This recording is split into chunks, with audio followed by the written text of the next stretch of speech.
लोकसभा चुनावों का ऐलान होने में अब ज्यादा वक्त नहीं बचा, लेकिन सीटों पर अपनी दावेदारी का ऐलान करने में नेता अभी से लग गए हैं। बीजेपी से गुरुग्राम लोकसभा सीट से एक बार फिर राव इंद्रजीत के चुनाव लड़ने की उम्मीद है।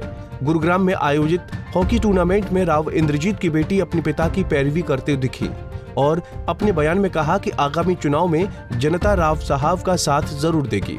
दरअसल गुरुग्राम में आयोजित हॉकी टूर्नामेंट में आरती राव ने बतौर मुख्य अतिथि पहुंचकर टूर्नामेंट का शुभारंभ किया और टूर्नामेंट में भाग लेने वाले खिलाड़ियों का हौसला बढ़ाया।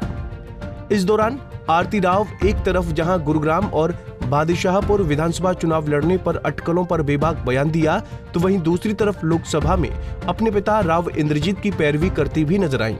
जी कितने गांव कवर किए ये मैं अंदाजे से नहीं बता सकती आपको, मगर कोशिश तो है कि जहां जितना भी हो सके मैं जाऊं और लोगों से मिलूं, और लोगों का फीडबैक बहुत अच्छा आ रहा है राव साहब के प्रति, और मुझे आशा है कि आने वाले वक्त में भी सब लोग राव साहब का ही साथ देंगे। गुरुग्राम में आपकी जनसंपर्क यात्रा देखकर राजनीतिक गलियारे में चर्चा चल रही है कि आप बादशाहपुर सीट से विधानसभा चुनाव लड़ सकती हैं। जी, अजीब बात यह है कि मैं जहां भी जाती हूं चर्चा वहीं की हो जाती है, तो मैंने अभी कुछ खुलासा नहीं किया इस बात का।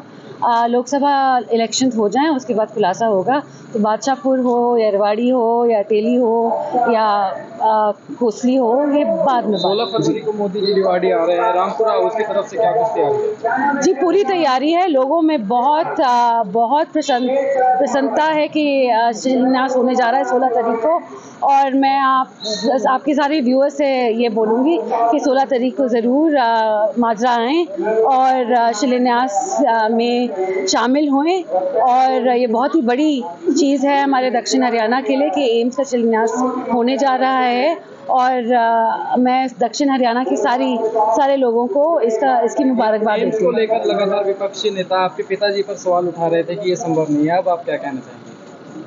जी, राव साहब ने कभी आंसर दिया नहीं, क्योंकि वो कार्य से आंसर करते हैं, बातों से नहीं। बस यही कहूँगी मैं। लोकसभा चुनाव जैसे पास आ रहे हैं, राव साहब के जो एंटी हैं लीडर्स, उनको एक्टिव किया जा रहा है पार्टी की तरफ से, और उनको जिम्मेदारी भी दी। ये मुझे हमेशा हर इलेक्शन पे होता है कि जो एंटी ग्रुप है वो मोबिलाइज हो जाता है, क्योंकि इलेक्शन वो 5 साल के क्या कर रहे थे, सो रहे थे क्या?